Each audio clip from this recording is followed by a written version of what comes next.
हैं आप। और मंत्री जी, मैं इस सदन में अलल ऐलान ये कहता हूं कि जब भी इस देश की जमीन को लहू की जरूरत होगी, आपसे 2 कदम आगे इमरान खड़ा मिलेगा। ये मैं आपसे यकीन दिलाते हुए कह रहा हूं। हम डरे नहीं हैं, हम सिर्फ सरकार से अपील कर रहे हैं कि हमें अपना समझिए, हम आपके अपने हैं, इस देश के नागरिक हैं। लेकिन आपको यह बात समझनी पड़ेगी कि हम तो वो तारीख हैं, जहनों में रहना है जिसे, कागजी पुर्जे नहीं जो फाड़ डाले जाएंगे। जिस जमीन पर मैं खड़ा हूं ये मेरी पहचान है। आप आंधी हैं तो क्या मुझको उड़ा ले जाएंगे? सभापति महोदय अशफाकुल्लाह खान जब फैजाबाद की जेल में फांसी के फंदे पर झूल रहे थे तो इसी देश की जमीन के लिए झूल रहे थे ना। सभापति महोदय, अंडमान की जेल में काला पानी की सजा काटकर अपनी जान देने वाले मौलाना फजले हक खैराबादी हो या शेर खान अफरीदी हो, वो भी तो इसी जमीन के लिए अपनी जान दे रहे थे ना।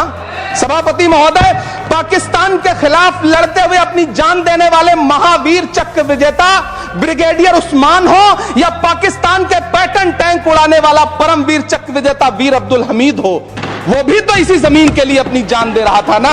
जिल्ले इलाही, जमहूरियत जो है वो नफरत और ठसक से नहीं चलती है, अकड़ से नहीं चलती है, उसमें सबकी हिस्सेदारी जरूरी है। कल देश के माइनॉरिटी मिनिस्टर ने लोकसभा में खड़े होकर एक शेर सुनाया था कि मुझसे कोई बदगुमा न हो, तो मैं उन्हें एक शेर सुनाना चाहता हूं। मैं आज जद पे हूं तो इतना खुशगुमान न हो, चिराग सबके बुझेंगे हवा किसी की नहीं। मेरी पलकें गीली हैं।